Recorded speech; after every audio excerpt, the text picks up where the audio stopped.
প্রথমেই যে খবরের দিকে নজর রাখবো, ন্যাজার থানা অভিযান সুকান্ত মজুমদারের এবং রীতিমতো হুঁশিয়ারি দিয়েছেন রাজ্য সভাপতি। থানার সামনে বসেই ধর্ণা বিক্ষোভ। সুকান্ত মজুমদারের ন্যাজার থানা ঘেরাও এবং সে নিয়ে রীতিমতো থানার সামনে ধর্ণা বিক্ষোভের হুঁশিয়ারি সুকান্ত মজুমদারের। আমাদের সঙ্গে এই মুহূর্তে সরাসরি রয়েছেন প্রতিনিধি জিয়াউল আলম। জিয়াউল, এই মুহূর্তে ন্যাজার থানার সামনে ঠিক কি পরিস্থিতি?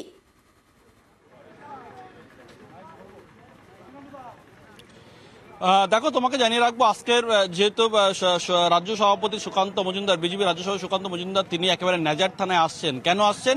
এই যে গত 6 দিন আগে শেখ শাহজাহানের বাড়িতে যে ইডি আধিকারিকরা গেছিলেন, তাদের উপর হামলা, পরবর্তীকালে সংবাদ হামলা, তার জন্যই একাধিক কেসে ধারায় মামলা হয়েছে। তো এখনো পর্যন্ত অধরা রয়েছে শেখ শাহজাহান সহ বেশ কয়েকজন তার অনুগামী।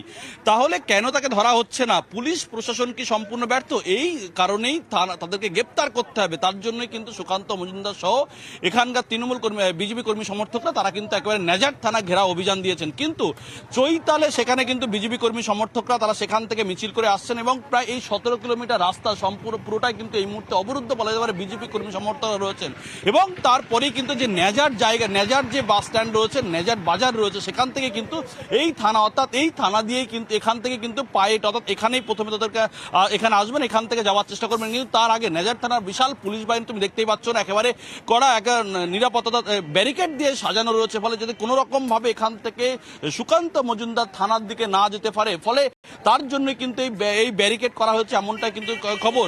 কিন্তু তারা যে এখানে এই বিজেপি কর্মী সমর্থকদের একটাই দাবি যে কোনো ঘেরাও বা কোনো এই ব্যারিকেড তারা মানবেন না, অর্থাৎ এইখান থেকে তারা যাবেন থানা পর্যন্ত। এখান থেকে প্রায় 1 কিলোমিটার দূরে রয়েছে ন্যাজার থানা, সেখানে তারা যাবেন, এমনটাই কিন্তু হুঁশিয়ারি দিয়ে রাখলেন। কিন্তু তার আগে এই ব্যারিকেড তুমি দেখতেই পাচ্ছ, একেবারে শক্তপোক্ত ব্যারিকেড করা রয়েছে। সেখানে পুলিশ আধিকারিকরা রয়েছেন, তারা কিন্তু এখানে রয়েছেন যাতে কোনো রকম ভাবে সুকান্ত মজুমদার সহ বিজেপির কর্মকর্তারা এখান থেকে থানার দিকে না যেতে পারে। ফলে এখান থেকে 1 কিলোমিটার দূরে, অর্থাৎ ন্যাজার থানা থেকে ঠিক 1 কিলোমিটার আগেই কিন্তু এই ধরনের ব্যারিকেড করা হয়েছে। ফলে এখান থেকে কোনো রকম ভাবেই তাকে ঢুকতে দেওয়া হবে না, ঢুকলে এখানে কিন্তু আটকে দেওয়া হবে, এমনটাই কিন্তু পুলিশ সূত্রে খবর। ফলে সব মিলিয়ে দেখাই যাচ্ছে এই যে সুকান্ত মজুমদার যে থানায় যাবেন হুঁশিয়ারি দিয়ে রাখলেন, তার আগেই কিন্তু তাকে আটকানো হবে, এমনটাই কিন্তু পুলিশ যেভাবে ব্যারিকেড করেছেন সেখান থেকে কিন্তু পরিষ্কার। ফলে তাকে কোনো রকম ভাবে থানা পর্যন্ত যেতে দেওয়া হবে না, এমনটাই কিন্তু জানা যাচ্ছে।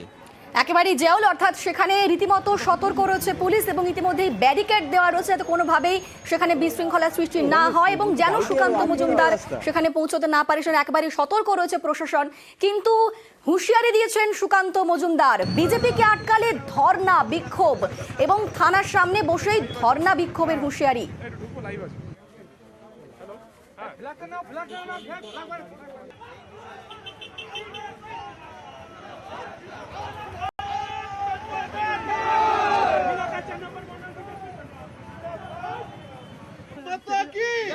সুকান্তদা, ইতিমধ্যেই 144 ধারা জারি হয়েছে, আপনি তা সত্ত্বেও যাচ্ছেন, কি খবর আসছে ওখান থেকে?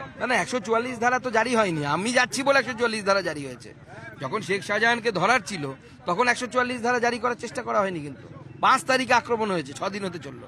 কি করছে পুলিশ? অপদার্থ পুলিশ। এই পুলিশ রাখার দরকার আছে? কেন জনগণের ট্যাক্সের টাকা এদের মাইনে হবে? থানা পর্যন্ত পৌঁছতে পারবেন সুকান্তদা? আমরা যাচ্ছি, এখন দেখি কত বড় ব্যারিকেড লাগিয়েছে, দেখি এসপি সাহেব কত বড় বীর পুঙ্গব হয়েছেন। আমাদের সঙ্গে সরাসরি রয়েছেন এই মুহূর্তে ভেঙ্কটেশ্বর।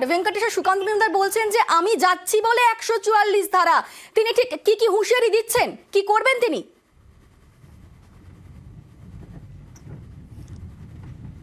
দেখো, ইতিমধ্যেই সুকান্ত মজুমদার তিনি রওনা হয়ে গিয়েছেন ন্যাজার থানার উদ্দেশ্যে এবং কিছুক্ষণ আগেই আমাদের নিউজ 18 বাংলার মুখোমুখি হয়েছিলেন তিনি এবং সেখানে তিনি জানিয়েছেন যে 144 ধারা জারি ছিল না, কিন্তু সুকান্ত মজুমদার যাচ্ছে বলেই প্রশাসনের পক্ষ থেকে 144 ধারা জারি করা হয়েছে। তবে 144 ধারা জারি করা হলেও যদি তাকে প্রতিরোধ করা হয়, যদি তাকে বাধা দেওয়া হয়, ন্যাজার থানা যেতে না দেওয়া হয়, সেক্ষেত্রে ধর্ণা বিক্ষোভ অবস্থানে সামিল হবেন সুকান্ত মজুমদার, এমনটাও কিন্তু হুঁশিয়ারি দিয়েছেন। এবং তিনি জানিয়েছেন জানিয়েছেন যে একেবারে গণতান্ত্রিকভাবে তিনি আন্দোলন করতে যাচ্ছেন এবং গণতান্ত্রিকভাবে আন্দোলন করতে গিয়ে বারে বারে, শুধুমাত্র আজকে নয়, বারে বারে বাধার মুখে পড়তে হচ্ছে। আজকের ঘটনাও তার ব্যতিক্রম নয়। সেই জায়গায় দাঁড়িয়ে সুকান্ত মজুমদার তিনি স্পষ্ট জানিয়েছেন, যদি পুলিশের পক্ষ থেকে বাধা দেওয়া হয়, নেজার থানায় যেতে না দেওয়া হয়, সেক্ষেত্রে তিনি সেখানেই ধর্ণা অবস্থান কর্মী সমর্থকদের নিয়ে করবেন। এবং এই মুহূর্তে তোমাকে ছবিটা দেখিয়ে রাখি, এই মুহূর্তে আমরা সুকান্ত মজুমদারের যে কনভয়, সেই কনভয় ইতিমধ্যে নেজার থানার উদ্দেশ্যে রওনা দিয়েছে, তুমি দেখতে পাচ্ছ। সেই কনভয়ের সঙ্গেই আমরা রয়েছি এবং কিছুক্ষণের মধ্যেই সুকান্ত মজুমদার তিনি কিন্তু যেখানে কর্মী সমর্থকরা জড়ো হয়ে রয়েছেন, জমায়েত হয়ে রয়েছেন, সেখানে প্রথমে যাবেন এবং সেখান থেকেই কর্মী সমর্থকদের নিয়ে সুকান্ত মজুমদার নেজার থানা অভিযানের যে ডাক দেওয়া হয়েছে বিজেপির পক্ষ থেকে, সেই অভিযানে তিনি সামিল হবেন। অর্থাৎ সুকান্ত মজুমদার স্পষ্ট জানিয়ে দিলেন হুঁশিয়ারির ছুড়ে যে যদি পুলিশের পক্ষ থেকে বাধা দেওয়া হয়, গণতান্ত্রিক আন্দোলনকে আটকে দেওয়া হয়, সেক্ষেত্রে কর্মী সমর্থকদের নিয়ে বিক্ষোভ এবং ধর্ণা অবস্থানে বসবেন তিনি। বেশ।